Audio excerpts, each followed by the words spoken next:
भारतीय इतिहास में ब्रिटिश काल को देखें तो हम पाएंगे सन 1857 के विद्रोह को आमतौर पर भारतीय सैनिकों की बगावत के रूप में दर्शाया गया है, लेकिन न सिर्फ इसमें भारतीय सैनिक बल्कि किसान, कारीगर, व्यापारी और कुछ राजा भी शामिल थे।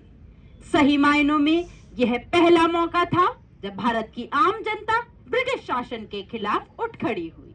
यही समझाने के लिए सन 1857 साइक्लोथॉन टीम पेश कर रही है एक नुक्कड़ नाटक।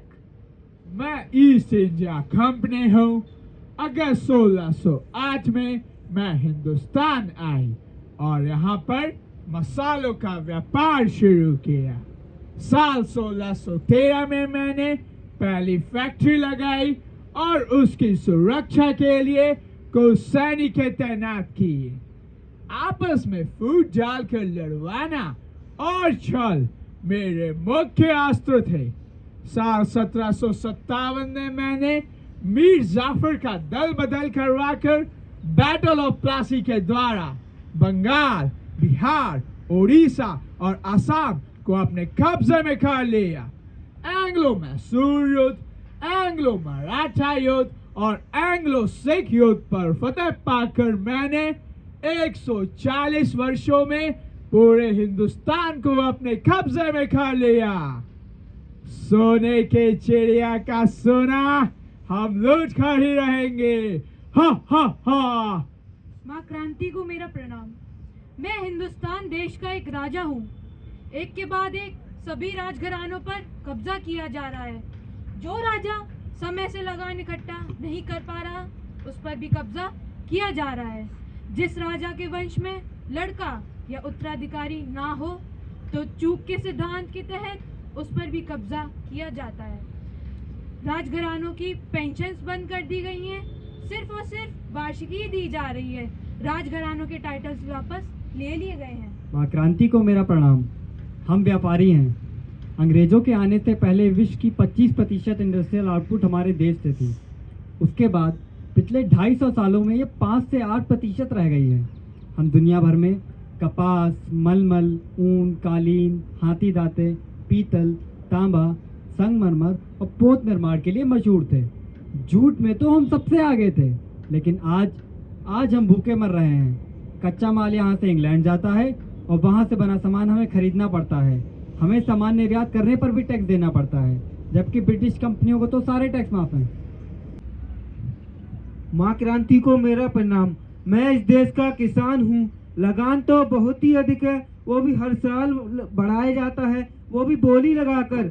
नुकसान हुआ और ना दे पाए तो खेत छीन लेते हैं। जमींदारों से पैसा लिया तो ब्याज भरते भरते मर जाते हैं। माँ क्रांति को मेरा प्रणाम। माँ, मैं देश का सिपाही हूँ। पिछले 150 सालों से न सिर्फ भारत में अंग्रेजों के आर्थिक हितों की रक्षा कर रहा हूँ, बल्कि उनके लिए अफगानिस्तान, चीन, बर्मा, पर्सिया और क्रीमिया के युद्ध भी लड़ रहा हूँ। मेरे कई साथियों ने अपनी जान तक गंवा दी है। समुद्र पार जाना मेरी संस्कृति का हिस्सा नहीं है, लेकिन अब इसे जरूरी शर्त बना दिया गया है। पहले विदेश जाने पर विदेश सेवा भत्ता मिलता था, लेकिन अब जिस दिन जीत हासिल हो उसके बाद भत्ता भी बंद हो जाता है। हवलदार से ऊपर पदोन्नति नहीं है और नौकरी के पहले 16 सालों में तनख्वाह में कोई बढ़ोतरी नहीं होती। मेरे साथी जो पहले नवाबों की सेना में थे अब घर बैठे हैं, भूखे मर रहे हैं। और अब यह नई बंदूक जिसमें कारतूस भरने के लिए चर्बी लगे कैप को मुंह से काटना पड़ता है। कैसे करूं माँ, कैसे करूं? मैं मंगल पांडे चर्बी से बने कारतूस इस्तेमाल करने से मना करने पर 19वीं बंगाल नेटिव इन्फेंट्री पलटन के शस्त्र वापस ले लिए गए। एक सैनिक से उसके शस्त्र वापस लेने से और अधिक शर्मनाक क्या होगा? बहुत हो गया। मेरे देश में सब परेशान हैं। अब तो कुछ करना होगा, अब तो कुछ करना ही होगा। आज 29 मार्च 1857 का दिन हिंदुस्तान के इतिहास में सदा के लिए दर्द होगा, दर्द होगा। Mangal Pandey attacked on one of his officers and instead of being heard, he was hanged. Mangal Pandey को फांसी के 3 हफ्ते बाद लखनऊ की दोनों पलटनों ने कारतूस इस्तेमाल करने से मना कर दिया। उनके शस्त्र वापस ले लिए गए। 10 मई को जब यह खबर उत्तर भारत की सबसे बड़ी छावनी मेरठ में पहुंची तो वहां की तीनों पलटनों ने विद्रोह कर दिया। अंग्रेज अधिकारियों के बंगले फूंक कर दिल्ली की ओर कूच कर दिया और अगले ही दिन 11 मई को दिल्ली पर कब्जा कर लिया गया। दिल्ली के बाद सबसे पहले रोहिलखंड डिवीजन ने बगावत का बिगुल बजाया और 82 वर्षीय खान बहादुर खान ने अल्टरनेट सरकार बनाई। 1 जून को यह ज्वाला वाराणसी पहुंची। 4 जून से 14 जून के बीच सीतापुर, सुल्तानपुर, फैजाबाद और आजमगढ़ में ये ज्वाला भभकी। लगभग इसी समय रुइया के राजा नरपति सिंह ने हरदोई पर कब्जा किया। 5 जून को नाना साहिब ने कानपुर और 6 जून को इलाहाबाद के किले पर कब्जा कर लिया। 30 जून 1857 के दिन अंग्रेजों को हराकर लखनऊ रेजिडेंसी को घेर लिया। इसमें तकरीबन 3000 अंग्रेज और उनके विश्वसनीय लोग थे। इस प्रकार जून के अंत तक दिल्ली से बनारस तक का लगभग पूरा इलाका अंग्रेजों से मुक्त कर लिया गया। हर जगह पर तरीका एक ही था, अंग्रेजी अधिकारियों के बंगले जलाना, शस्त्रगर और मीलखानों पर कब्जा और कैदियों को रिहा कर देना। ज्वाला इतनी उग्र थी कि बंगाल की 74 में से 62 पलटनों ने इसमें भाग लिया। इसमें सेवारत लगभग हर सैनिक ने अपने प्राणों की आहुति दी। गिनती में देखें तो 1,35,000 में से 1,25,000 सैनिकों ने इसमें भाग लिया, जिसमें से 90% ने अपने प्राणों की आहुति दी। सबसे दूर मौजूदा पाकिस्तान में तैनात 55 बंगाल नेटिव इन्फेंट्री बटालियन ने वहां से विद्रोह की ओर पैदल कूच कर दिया। पंजाब तक आते आते लड़ते हुए थककर इनमें से अधिकतर मारे गए। भूख प्यास से व्याकुल बचे 220 सैनिकों ने आत्मसमर्पण कर दिया। आत्मसमर्पण के बावजूद भी इन्हें तोपों से बांधकर उड़ा दिया गया। शुरू के दौर में अंग्रेजों ने क्वींस आर्मी या ईस्ट इंडिया कंपनी की 24 पलटनों से विद्रोह को कुचलने का प्रयत्न किया। वाराणसी, इलाहाबाद और कानपुर पर जुलाई के मध्य तक कब्जा कर लिया गया। अंग्रेजों ने बॉम्बे प्रेसिडेंसी की 26 और मद्रास प्रेसिडेंसी की 52 पलटनें जो बर्मा से अफगानिस्तान तक फैली थी के अलावा नेपाल की लगभग 10,000 सैनिकों का इस्तेमाल कर धीरे धीरे पूरे इलाके को कब्जे में लिया। क्रम में देखें तो सितंबर 1857 में दिल्ली पर कब्जा किया गया। 25 सितंबर 1857 को 3 महीने से लखनऊ रेजिडेंसी में फंसे अंग्रेजों तक पहुंचने में कामयाबी हासिल की, परंतु उन्हें छुड़ाया ना जा सका। इसके बाद 9000 गुरखा सैनिकों की मदद से सुल्तानपुर पर कब्जा किया।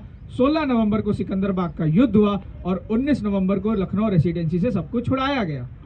सिकंदरबाग के युद्ध में 2500 क्रांतिकारियों ने अपने प्राणों की आहुति दी। युद्ध कितना भीषण रहा होगा, इसका अनुमान हम इस बात से लगा सकते हैं कि उस एक दिन के युद्ध के बाद ब्रिटिश सेना ने 24 सैनिकों को विक्टोरिया क्रॉस से सम्मानित किया। तुलना के लिए विक्टोरिया क्रॉस परमवीर चक्र की तरह सबसे ज्यादा बहादुरी के लिए प्रदान किया जाता है। स्वतंत्र भारत के इतिहास में अभी तक मात्र 21 परमवीर चक्र प्रदान किए गए हैं और उस एक दिन के युद्ध के बाद 24 विक्टोरिया क्रॉस दिए गए थे। इससे अगले दौर में अंग्रेजों ने लगभग 6 महीने में पूरे अवध क्षेत्र पर कब्जा कर लिया। मार्च 1858 में चांदा, अप्रैल 1858 में लखनऊ के बाहरी इलाके, 28 अप्रैल को फतेहपुर और मई 1858 में हरदोई पर कब्जा किया गया। हिंदुस्तान के इतिहास में सबसे ज्यादा क्रूरता का समय भी यही रहा होगा। गांव के गांव मनुष्य और मवेशी से जला दिए जाते थे। छोटी ही शंका पर लोगों को फांसी पर चढ़ा दिया जाता था। चूने की भट्टियों में जिंदा तक जला दिया जाता था। और तो और गांव के बीच में पेड़ों पर हजारों को फांसी से लटका दिया जाता था। बरेली शहर में कमिश्नर ऑफिस के पास एक वट के पेड़ पर 257 लोगों को फांसी पर चढ़ा दिया गया। 9 मार्च 1858 को लखनऊ और सुल्तानपुर के बीच बहरे कदुलान नहर पर लड़ रहे 607 भले सुल्तानों का सिर कलम कर उन्हें नहर किनारे रख दिया गया और उनके शवों को कुएं में फेंक दिया गया। वाराणसी में झूसी, कैदगंज और मुट्ठीगंज को पूरी तरह बर्बाद कर दिया और लगभग 6000 लोगों की हत्या कर दी गई। 8 बैलगाड़ियों को शहर में फैले और पेड़ों पे लटके हुए शव को हटाने में हफ्तों लगे। जून 1858 से मार्च 1859 के बीच बुंदेलखंड पर पूरी तरह कब्जा कर लिया गया और अंत में रोहिलखंड पर कब्जा किया गया। 8 जून 1859 यानी 2 साल बाद ईस्ट इंडिया कंपनी की कंट्रोल ब्रिटेन की महारानी ने ले ली और यह स्पष्ट कर दिया गया कि अंग्रेजों की ओर से भारत में किसी भी नई जगह पर कब्जा नहीं किया जाएगा। माँ क्रांति, इतने युद्ध और खून खराबे का क्या फायदा हुआ? अंग्रेज तो फिर भी हम पे राज करते रहे। तुम्हारी ये शंका भी वाजिब है, क्योंकि इसके बाद ब्रिटिश सरकार ने अपनी फौज और बढ़ाई और स्वाभाविक है इसके लिए धन भी यहीं से टैक्सेस द्वारा एकत्रित किया जाता था। अवध हिंदुस्तान का सबसे ज्यादा टैक्सेस सूबा बना। अकेले अवध से आज़ादी तक लगभग 3 खरब रुपए टैक्सेस के रूप में निचोड़े गए, जिसमें से सिर्फ 25% ही इलाके पर खर्च हुआ। परंतु माँ, इससे हमें क्या मिला? लेकिन 1857 में पहली बार राजघरानों तक सीमित हमारी सोच को एक राष्ट्र के रूप में पिरोया।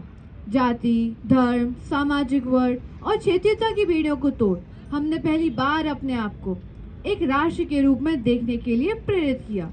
इसी से भगत सिंह, चंद्रशेखर आजाद और अनगिनत स्वतंत्रता सेनानी पैदा हुए, जिन्होंने 1947 में हमें आजादी दिलाई। आजादी का कोई मूल्य नहीं होता। हमने हमारे पुरखों द्वारा चुकाई गई कीमत को भुला दिया है। जरूरत यह है कि हम बार बार इन्हें याद करें और प्रेरणा लें उनके बलिदानों से, और यह शपथ लें कि हमें बांटने वाली सोच और शक्तियों को कुचलकर हमें भारत को सशक्त बनाना है। हमें भारत को सशक्त बनाना है। जय हिंद।